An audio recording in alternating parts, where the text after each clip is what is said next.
ஓம் ஸ்ரீ குருவே நமக.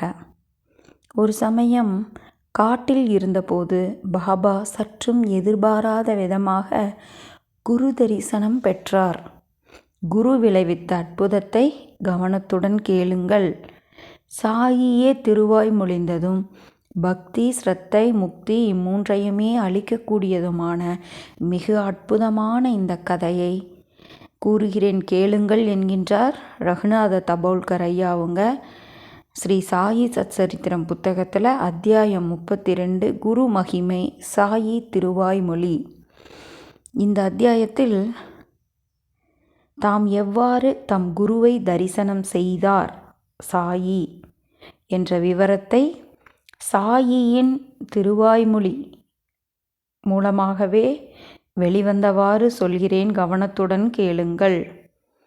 வேதங்களையும் வேதாந்தங்களையும் மனப்பாடம் செய்தாலும், ஸ்மிருதியையும் அதாவது வாழ்க்கை நெறி நூல்களையும் சாஸ்திரங்களையும் திரும்ப திரும்ப வாசித்தாலும் குருவின் அருளின்றி ஞானம் பிறக்காது. இதர முயற்சிகள் அனைத்தும் வீண். முதலில் தோன்றா நிலையில் இருந்த சம்சாரம் என்னும் விருட்சம் பிறகு பார்வையால் தோற்றுவிக்கப்படுகிறது. ஜனன மரண சோகத்தால் நிறைந்த இம்மரம் அழியக்கூடியது. இந்த உலக வாழ்க்கையில் சம்சார வாழ்க்கையை மரத்திற்கு உபமானமாக சாயி அவர்கள் குறிப்பிடுகிறார். இதை வெட்டி வீழ்த்தி விடலாம், அழியக்கூடியது.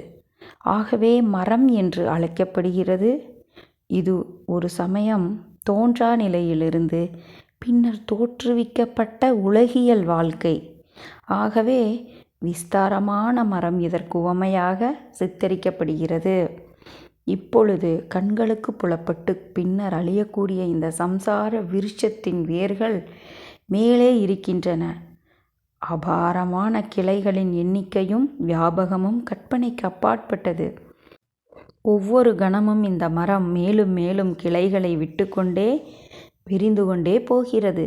தூரத்திலிருந்து பார்க்க ரமணீயமாக இருக்கும் இம்மரம் அணைத்து கொண்டால் அங்கமெல்லாம் முள்மயம்.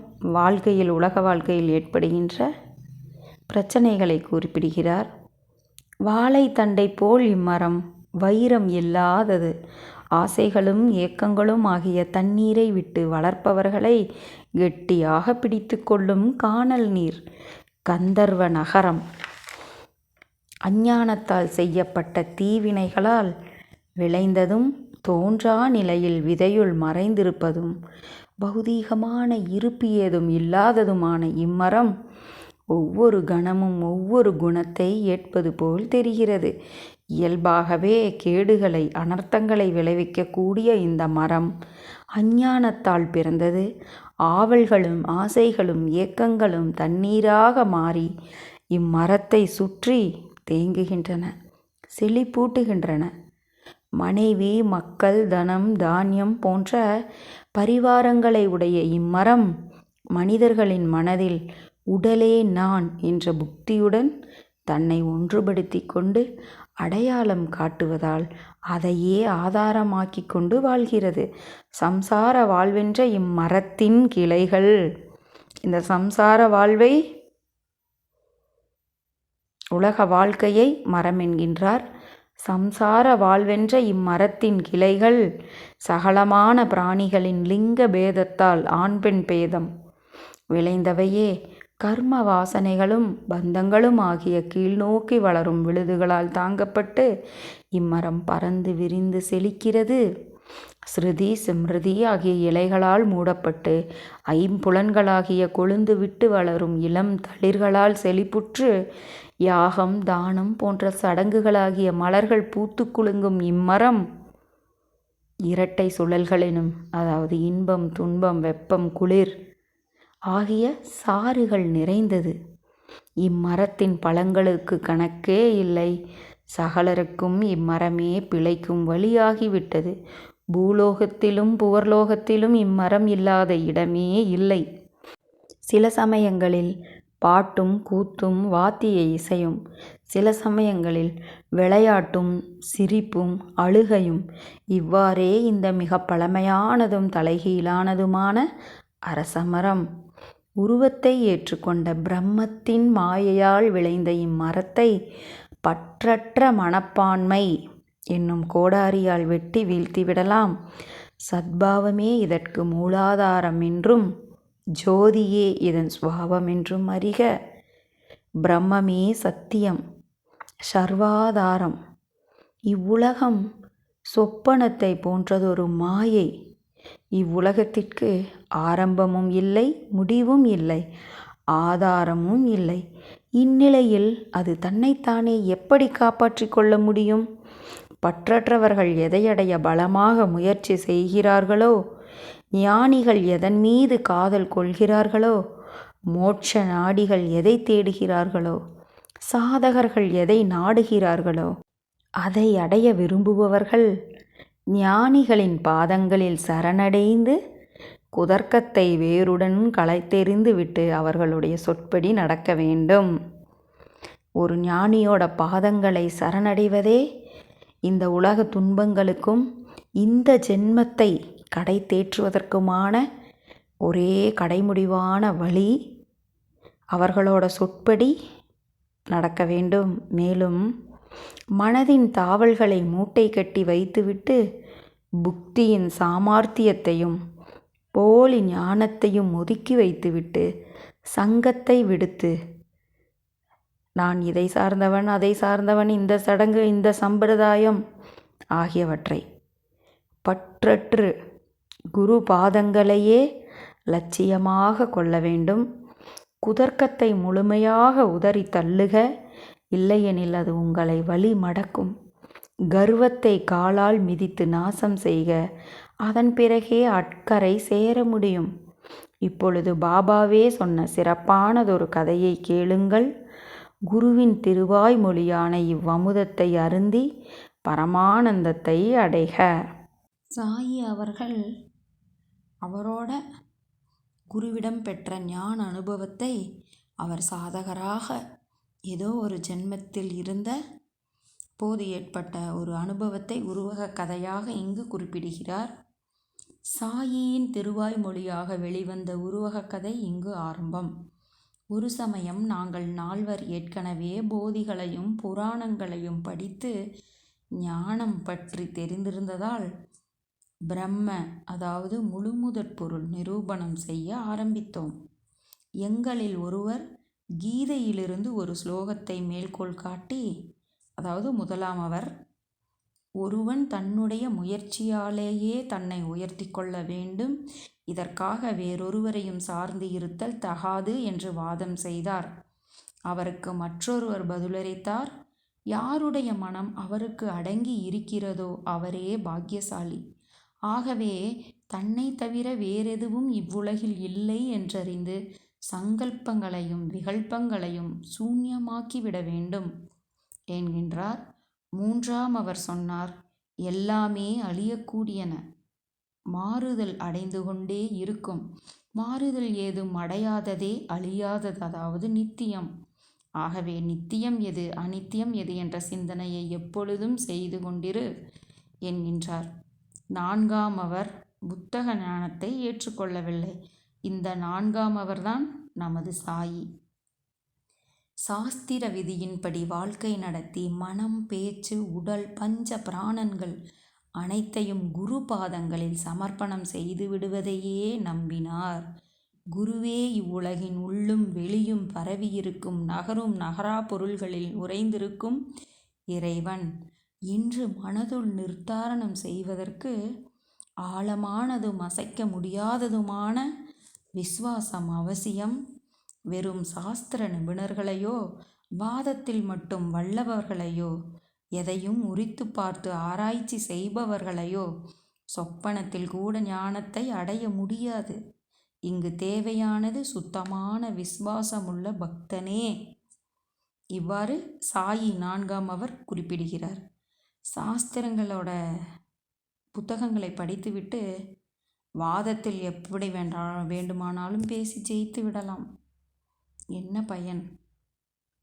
ஆராய்ச்சி செய்து கொண்டே போய் பைத்தியமாகிவிட வேண்டும். குருவினால் மட்டுமே ஞானத்தை கொடுக்க முடியும். நம் உள்ளத்தையும் இந்த ஆத்மாவையும் பிரகாசிக்க வைக்க முடியும். உள்ளத்தில் இருக்கின்ற அனைத்து மாசுக்களையும் நீக்கி பரிபூரணமாக்கிவிட குருவின் திருவருளால் மட்டுமே சாத்தியம். இவ்வாறு சாயி அவர்கள் 4வது நபராக குறிப்பிடுகிறார். மேலும் 4 புத்திசாலிகளும் நாங்கள் அதை தேடி கண்டுபிடித்து விடலாம் என்றெண்ணி தேட ஆரம்பித்தோம். வேதனை ஏதும் இல்லாத சுதந்திரமான மனதுடன் சொந்த புத்தியாலேயே கண்டுபிடிக்க வேண்டும் என்று அவர்களுக்குள்ளேயே நிர்தாரணம் செய்து கொண்டு 3 பேர்கள் மனதிலும் இந்த இச்சையே மேலோங்கியது. ஆயினும் காட்டில் இஷ்டம் போல் திரிந்து கொண்டிருந்த போது வழியில் ஒரு வஞ்சாரியை சந்தித்தோம். வஞ்சாரி என்பவர் மளிகை சாமான்களை எருமையின் மேல் ஏற்றி கொண்டு போய் மலை பிரதேசங்களில் வாழும் மக்களுக்கு விற்பவர். அவர் கேட்கிறார், வெயிலின் கடுமை அதிகமாக இருக்கும் இந்நேரத்தில் நீங்கள் எதற்காக எங்கே செல்கிறீர்கள் என்று கேட்கிறார். நாங்கள் பதில் சொன்னோம், காட்டிலும் காட்டின் உட்பகுதியிலும் தேடப் போகிறோம். வஞ்சாரி கேட்டார், நீங்கள் எதை தேடப் போகிறீர்கள்? நாங்கள் பதில் சொன்னோம், இரகசியமான விஷயங்களை வெளிப்படையாக பேசுவது நல்லதில்லை. நாங்கள் அவசரமாக இங்குமங்கும் அலைந்து தவிப்பதை பார்த்த வஞ்சாரி மனம் கவனிந்தார். அவர் சொன்னார், வனம் அணுகுவதற்கு கடுமையானது. வனத்தின் உட்புறத்தை நன்கு தெரிந்து கொள்ளாமல் இஷ்டம் போல் அலையக்கூடாது. இம்மாதிரி வனங்களுக்குள் போய் வருவதற்கு எப்பொழுதும் ஒரு வழிகாட்டியை துணையாக வைத்து கொள்ளுங்கள். உச்சி வெயில் வேளையில் ஏன் இந்த சாகச செயல்? எதற்காக இந்த சிரமமும் ஆயாசமும்? விருப்பமில்லை என்றால் உங்களுடைய இரகசிய தேடல் பற்றி ஏதும் சொல்ல வேண்டாம். ஆனால் சிறிது நேரம் உட்காரவாது செய்யுங்கள். ஒரு சோள ரொட்டி துண்டாவது தின்றுவிட்டு தண்ணீர் குடியுங்கள். அதன் பிறகு விருப்பம் போல் செல்லுங்கள். மனதில் சிறிது பொறுமைக்கு இடம் கொடுங்கள் என்று அந்த வஞ்சாரி அவர்கள் குறிப்பிடுகிறார். அவர் எங்களை மனப்பூர்வமாக கேட்டுக்கொண்டார். ஆயினும் நாங்கள் அவருடைய வேண்டுகோளை தூக்கி எறிந்துவிட்டு அவருடைய அறிவுரையை கேட்காமல் எங்கள் வழி சென்றோம். பின்னர் காட்டினுள் சோர்வுற்று களைத்து போனோம். நாங்கள் புத்திசாலிகள் அல்லோமோ? நாங்களே வழியை கண்டுபிடிப்போம். வழிகாட்டி எதற்காக தேவை என்ற கர்வத்தால் நாங்கள் இவ்வாறு நினைத்தோம். ஆனால் காடோ விஸ்தீரமானது. வானளாவி ஓங்கியும் பருத்தும் வளர்ந்த மரங்கள் நிறைந்து சூரிய ஒளிக்கதிர்களும் உள்ளே புக முடியாதபடி இருந்தது. இவ்விடத்தின் வழியில் போக்கை எவ்வாறு கண்டுபிடிக்க முடியும்? நம்மளோட உள்ளத்தின் உள்ளே செல்ல செல்ல இவ்வாறே ஜென்ம ஜென்மங்களாக நாம் கற்றுக்கொண்ட விஷயங்கள் இருக்கும். அதையே உபமானமாக சாயி அவர்கள் குறிப்பிடுகிறார் என்று நான் நினைக்கிறேன். மேலும் இங்கும் அங்கும் சுற்றி சுற்றி பயனின்றி திரிந்து திக்கு தெரியாமல் மாட்டிக்கொண்டோம். பின்னர் தெய்வ வளத்தால் எங்கிருந்து கிளம்பினோமோ அங்கேயே வந்து சேர்ந்தோம்.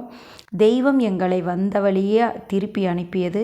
மறுபடியும் அதே வஞ்சாரியை சந்தித்தோம். அவர் சொன்னார், நீங்கள் தவறான பாதையை தேர்ந்தெடுக்கிறீர்கள் போலிருக்கிறது.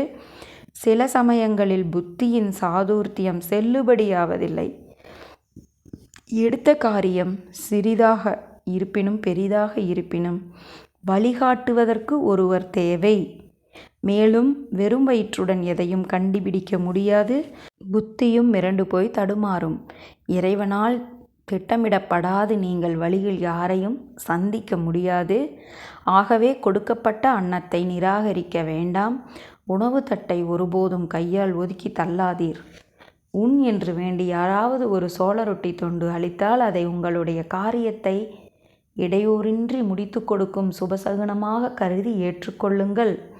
இப்பொழுது சொற்பமாக ஆகாரத்தை உட்கொள்ளுங்கள். சிறிது இளைப்பாறி உடலையும் மனதையும் திடப்படுத்தி கொள்ளுங்கள் என்று அந்த வஞ்சாரி மிகவும் அன்பாக மீண்டும் இவ்வாறு கேட்கிறார். ஆனால் மற்ற மூவரும் இந்த நல்ல வார்த்தைகளை நிராகரித்து விட்டனர். ஏதும் உண்ணாமலேயே மறுபடியும் அங்கிருந்து கிளம்பினர். ஆனால் சாயி அவர்கள், எனக்கோ நல்ல பசி, தொண்டையும் வறண்டு போயிருந்தது. மேலும் நான் வஞ்சாரியின் உலகியல் நடப்பிற்கு அப்பாற்பட்ட பிரேமையை கண்டு அவர் மீது வாஞ்சையுடன் பெருமதிப்பு கொண்டேன். மெத்த படித்த பண்டிதர்களாகிய எங்களுக்கு கருணையோ இரக்கமோ இல்லை. செல்வராக இருந்தாலும் எச்ச கையால் காக்கை ஓட்டாதவர் எத்தனையோ பேர். ஆனால் காட்டில் சந்தித்த மனிதரோ தாழ்குலத்தவர், வஞ்சாரி ஜாதி, படிப்பறிவில்லாதவர், அந்தஸ்தில்லாதவர். ஆயினும் கொஞ்சம் சோள ரொட்டியும் வியஞ்சனமும் சாப்பிடுங்கள் என்று வேண்டிக் கொள்ளும் அளவிற்கு அவருடைய இதயத்தில் இயல்பாகவே எவ்வளவு பிரேமை இருந்திருக்க வேண்டும்! லாபம் கருதாது இவ்விதமாக அன்பு செலுத்துபவரே சிறந்த புக்திமான். ஆகவே அவருக்கு மரியாதை செலுத்துவதே உயர்ந்த ஞானத்தை அடையும் உத்தமமான மார்க்கம் என்று நான் உணர்ந்தேன். இடையில் நமக்காக அக்கறையாக யாராவது ஏதாவது சொன்னால், நாம் வழிபடும் இறைவனே அவர் ரூபத்தில் குறிப்பிடுகிறார் என்றே உணர வேண்டும். மேலும் ஆகவே நான் மிக பணிவுடன் வஞ்சாரி அளித்த கால் ரொட்டியை தின்று சிறிது தண்ணீரும் குடித்தேன். பாபா மட்டும் அவர் சொல்கிறத கேட்டுட்டு ரொட்டியை தின்று தண்ணீர் குடித்தார். ஆஹா, எவ்வளவு மகிழ்ச்சிகரமான நிகழ்ச்சி நடந்தது! எங்கிருந்தோ எதிர்பாராமலேயே குருராஜர் தோன்றினார். எங்களிடம் கேட்டார், எதற்காக இந்த வாத பிரதிவாதங்கள்? நான் அப்பொழுது அவரிடம் நடந்த விருத்தாந்தத்தை சொன்னேன். நீங்கள் என்னுடன் வருகிறீர்களா? நீங்கள் எதை தேடுகிறீர்களோ அதை உடனே உங்களுக்கு காட்டிக் கொடுக்கிறேன். ஆனால் என்னுடைய சொல்லுக்கு கட்டுப்பட்டவனே தான் விரும்பியதை அடைவான் அப்படின்னு குருராஜர் குறிப்பிடுகிறார். மற்ற மூவரும் இதற்கு ஒப்புக்கொள்ளவில்லை. ஆனால் நான் அவருடைய அழைப்பை சிரம் தாழ்த்தி ஏற்றுக்கொண்டேன். சாயி ஏற்றுக்கொள்கிறார். மற்ற மூவரும் அங்கிருந்து வெளியேறினர். குருராயர் என்னை மட்டும் தம்முடன் அழைத்து கொண்டு சென்றார். அவர் என்னை ஒரு கிணற்றுக்கு அழைத்து சென்று கால்களை ஒரு கயிற்றால் கட்டி கிணற்றினுள் என்னை தலைகீழாக தொங்கவிட்டார். ஒவ்வொரு சாதகரோட வாழ்விலும் நிறைய சோதனைகள், குரு வைக்கின்ற நமக்கான உள்ளத்தில் இருக்கும் மாசுகள் வெளியேறுவதற்கான சோதனைகள், நம்மளோட குருவின் மீது வைக்கும் விசுவாசம் ஆழத்தை மேலும் ஆழமாக்குவதற்கான சோதனைகள். மேலும் என்னுடைய கைகளோ வாயோ நீர்மட்டத்தை எட்டாத வகையில் என்னை கிணற்றினுள் தொங்கவிட்டார். கிணற்றங்கரையில் ஒரு மரம் இருந்தது. கயிற்றின் மறுநுனி அந்த மரத்தில் கட்டப்பட்டது. குருராயம் சஞ்சலம் ஏதுமின்றி எங்கோ சென்று விட்டார். அவர் எங்கே சென்றார் என்பதை யார் அறிவார்? இவ்வாறு 4-5 மணி நேரம் கழிந்தது. அதன் பின் குரு திரும்பி வந்தார். உடனே என்னை வெளியே எடுத்து, நீ நலமாக இருக்கிறாயா என்று கேட்டார். நான் பதில் சொன்னேன். நான் ஆனந்தம் நிரம்பி வழிந்தேன். நான் அனுபவித்த சுகத்தை என் போன்ற பாமரன் எப்படி வர்ணிக்க முடியும்? குருராயர் என்னுடைய பதிலை கேட்டு மகிழ்ச்சியடைந்தார். அவர் என்னுடைய முதுகை வாஞ்சையுடன் தடவி கொடுத்து என்னை தம்முடன் வைத்து கொண்டார். இதை நான் உங்களிடம் சொல்லும்போதே என் மனதில் அன்பு அலைமோதுகிறது. பின்னர் குரு என்னை தம்முடைய பாடசாலைக்கு அழைத்து சென்றார். அவர் வைக்கின்ற சோதனைகளில் வென்று விட்டால் அதன் பிறகே அவரோட பாடசாலைக்கு செல்ல முடியும். தாய்ப்பறவை தன் குஞ்சை சிறகுக்குள் வைத்து காப்பாற்றுவதைப் போல் என்னை அரவணைத்து பாதுகாத்தார். ஆஹா, குருவின் பாடசாலை எவ்வளவு உயர்வானது! நான் என் பெற்றோர்களின் பாச பிணைப்பையே மறந்துவிட்டேன். மோகம், மமதை ஆகிய சங்கலிகளிலிருந்து சுலபமாக விடுபட்டேன். கெட்ட ஆசாபாசங்கள் சகலமும் அறுக்கப்பட்டன. ஆன்மீக முன்னேற்றத்திற்கு தடை செய்யும் பந்தம் வெட்டப்பட்டது. குருவின் உருவத்தை கண்களிலே நிறுத்தி அவரை அணைத்து கொள்ள விரும்பினேன். குருவின் பிரதிபிம்பம் எந்நேரமும் கண்களில் வாசம் செய்யாவிட்டால் கண்களை 2 மாமிச கோலங்களாகத்தான் கருத வேண்டும். அவருடைய பிம்பம் கண்களில் நிலைத்து போகுமானால் நான் குருடனாக இருப்பதே நல்லது. குருவின் பாடசாலை எனக்கு அவ்வளவு சிறப்பாக அமைந்தது. ஒருமுறை அந்த பாடசாலையில் கால் எடுத்து வைத்த பின் திரும்ப போக வேண்டும் என்று நினைக்கும் துரதிர்ஷ்டசாலி எவனும் உளனோ? குருராயரே எனக்கு வீடும் குடும்பமும் பெற்றோரும் ஆனார். இவ்வாறு குருவுக்கு புறம்பாக வேறெதுவுமின்றி எல்லாமே குருவாக தெரியுமாறு குருவை மாத்திரம் தியானத்தின் இலக்காக கொண்டு செய்யப்படும் தியானம் அனன்ய அவதானம், அதாவது மன ஒருமைப்பாடு என்றழைக்கப்படும். குருவின் சொரூபத்தை தியானம் செய்யும் போது மனமும் புத்தியும் உறைந்து போகின்றன. ஆகவே அவருடைய திருவடிகளுக்கு வணக்கம் செலுத்திவிட்டு சத்தமில்லாத மௌனத்தில் கரைந்து விட வேண்டும். இதற்கு மாறாக ஞானம் பெறுவதற்காக ஒரு குருவை வேண்டுமானால் அமர்த்தலாம். தட்சணை கொடுத்தே செல்வம் கரையுமோ தவிர நல்லுபதேசம் என்ன கிடைக்கும் என்பதை பார்த்தால் கடைசியில் பூஜ்யம் என்றே தெரியும். போலி குருமார்களையும் சாயி இவ்வாறு சாடுகிறார். பாசாண்டியாகவே வளர்ந்து யோகியரைப் போலவும் நாணயமானவரைப் போலவும் நடித்து மனித சக்திக்கு மீறிய இரகசிய ஞானத்தை பற்றி டம்பம் அடித்து கொள்பவராக இருப்பவருக்கு சிஷ்யனுக்கு என்ன அளிக்க முடியும்? வெளிப்பார்வைக்கு மடியாசாரங்களை கடைபிடிப்பவர், ஆனால் அகமுதிர்ச்சி இல்லாதவர், சுயமாக அனுபவம் பெறாதவர். இவருடைய பாடசாலை உபயோகமற்றது. எங்கு வார்த்தை ஜாலமும் புத்தக அறிவும் மிகுந்திருக்கிறதோ, எவர் தம்முடைய பெருமையில் தாமே மகிழ்ந்து போகிறாரோ, எங்கு பிரம்மஞான அனுபவம் இல்லையோ, அங்கிருந்து சிஷ்யன் என்ன லாபம் பெற முடியும்? வார்த்தை ஜாலத்தால் உண்மையான ஞானத்தை கொடுக்க முடியாது. ஞானம் இருக்கும் இடத்தில் எந்த வார்த்தை ஜாலத்திற்கும் மிதமிஞ்சிய அறிவுக்கும் பெருமைக்கும் வேலையே இல்லை என்கிறார். மேலும் எவருடைய போதனை சிஷ்யனின் இதயத்தை தொடவில்லையோ, எவருடைய காட்சியும் நிரூபணமும் சிஷ்யனின் மனதில் உறுதியான நம்பிக்கையை தோற்றுவிக்க முடியவில்லையோ, அவருடைய பாடத்தால் யாருக்கு என்ன பயன்? அது உள்ளீடற்ற வெறும் பிதட்டலன்றோ? என் குரு தியான முறையில் என்னை உபாசனை செய்ய வைத்து எனக்கு உண்மையான ஞான கருவூலத்தை காட்டினார். நான் அதை தேடி அலைய வேண்டிய அவசியமே ஏற்படவில்லை. மற்ற பொருளை அறியவும் நான் முயற்சி ஏதும் எடுக்கவில்லை. உட்பொருளும் மறைபொருளும் தம்மை தாமே வெளிப்படுத்தி கொண்டன. குருவின் வார்த்தைகளில் எந்தவித குதர்க்கமில்லாமல் நம் உயிரையும் ஆன்மாவையும் செலுத்தினால் அங்கு எல்லா மறைபொருளும் தம்மை தாமே வெளிப்படுத்தி கொள்ளும். அவ்வாறு தானே அதையே சாயி குறிப்பிடுகிறார். மேலும் பிரயாசை முயற்சி ஏதும் செய்யாமலேயே அவை என் கைக்கு வந்து சேர்ந்தன. இதுவே குருவருள் செய்யும் அற்புதம். தேடல்கள் அனைத்தும் அங்கேயே அப்பொழுதே ஒரு முடிவுக்கு வந்தன. குருராயர் என்னை தலைகீழாக தொங்கவிடப்பட்ட போது நான் எங்கனம் ஆனந்தமடைந்தேன் என்பதை புரிந்து கொள்ளும் சக்தி அவருக்கே உண்டு. இவ்வாறு உருவக கதை இங்கு முற்றும். ஞானியரின் நடைமுறை உலகியல் நடைமுறைக்கு எதிராகத்தான் இருக்கும். அவர்களுடைய ஞானம் அனுபவத்தால் விளைந்தது. இங்கு நிஷ்டை ஒன்றே பிரமாணம், குருவின் கிருபை ஒன்றே சாதனம். சடங்கு செல்வர்களுக்கும் விதிகளும் தடைகளும் கட்டும் மானங்களும், பண்டிதர்களுக்கு வித்யா கர்வம், யோகிகளுக்கோ டம்பமே படுகொலி. ஆகவே விசுவாசத்தை விடுத்தால் வேறெதுவும் இங்கே செல்லுபடி ஆகாது. பண்டிதர்கள் கல்வி செருக்கால் குருடர்கள் ஆகின்றனர். அவர்கள் அகங்காரத்தின் வடிவமே ஆவர். சாதுவோ பண்டிதர்களை கண்டால் ஓட்டம் பிடிக்கிறார். அவருடைய சங்கத்தை அதனால்தான் விரும்புவதில்லை. ஞானமார்கி என்னை தவிர கடவுள் யாராவது இருக்க முடியுமா? பரிபூரணமாக ஞானம் பெற்ற நானே சச்சிதானந்தம் என சொல்கிறார்.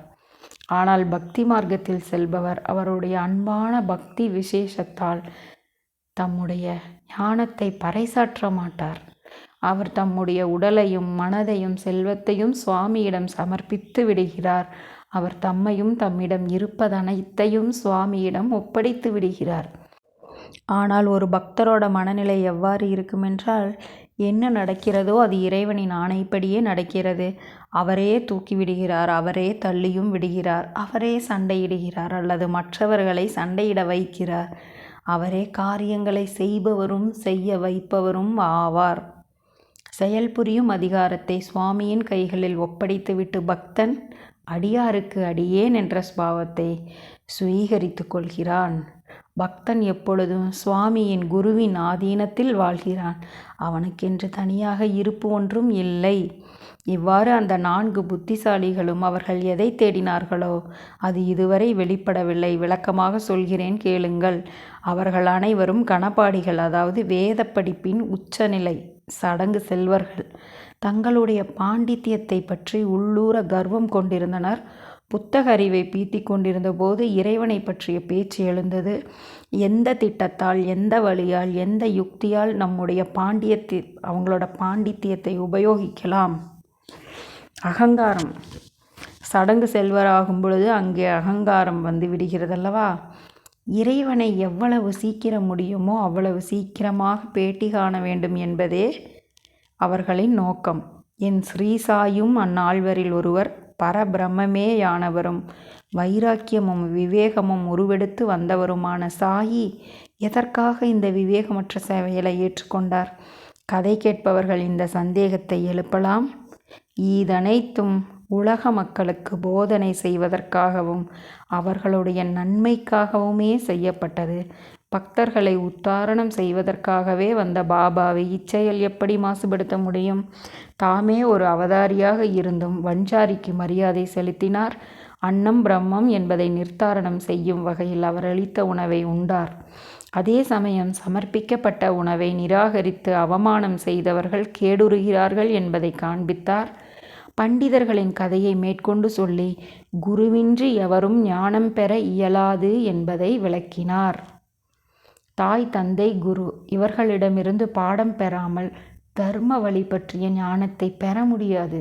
அதுவும் ஒருவருடைய கல்வி முயற்சியை சார்ந்தது. அனுஷ்டானம் கற்ற பின் அதற்கு தக நிற்றல் இல்லையெனில் கற்றதனைத்தும் வீண். அவர்களுடைய ஆசி மொழிகள் அவசியம் தேவை. தாயை தெய்வமாக வழிபடு, தந்தையை தெய்வமாக வழிபடு, குருவை தெய்வமாக வழிபடு. இந்த உபனிஷத வசனம் அனைவருக்கும் தெரிந்த ஒன்றே. இம்மூவரையும் வழிபடுவது யாகங்களை செய்வதும் வேதம் ஓதுவது, தானம் செய்வது இவை அனைத்தையும் விட உயர்ந்தது. இவையே ஜனன மரண சுழலை தாண்டுவதற்கு உயர்ந்த சாதனங்களாகும். இவை அனைத்தும் மனத்தை யாகங்கள் செய்யலாம், வேதம் ஓதலாம், அனைத்தையும் விட பிறருக்கு உதவுவது. இவ்வாறு ஏதோ ஒரு செயல் மூலமாக மனதை பரிசுத்தமாக்கிக் கொள்ளும் சாதனைகள் இவை. இவற்றை செய்யாமல் ஆத்மாவென்னும் வஸ்துவை அடைய முடியாது. இவை இல்லாது நடத்தும் வாழ்க்கை வியர்த்தம். உடலும் மனமும் ஐம்புலன்களும் புத்தியும் காட்ட முடியாத மகத்தான ஆத்மஸ்வரூபத்தை குருவருள் காட்ட முடியும். இவ்வாறு பிரத்யக்ஷமாக பார்ப்பதையும் அனுமானம் செய்வதையும் பிரமாணமாக ஏற்றுக்கொள்ள முடியாத நிலையில் குருவை தவிர வேறெவரால் அதை உள்ளங்கை நெல்லிக்கனி போல் தெளிவாக காண்பிக்க முடியும்? ஆகவே குருவின் அருளின்றி எவ்வளவு முயன்றாலும் மோட்சத்தை, ஞானத்தை அடைய முடியாது. இதை விளக்கவே சாயி அவர்கள் இந்த காதையை, உருவக கதையை சாயியின் பக்தர்களுக்கு அருளினார். குருபாதமே கதி.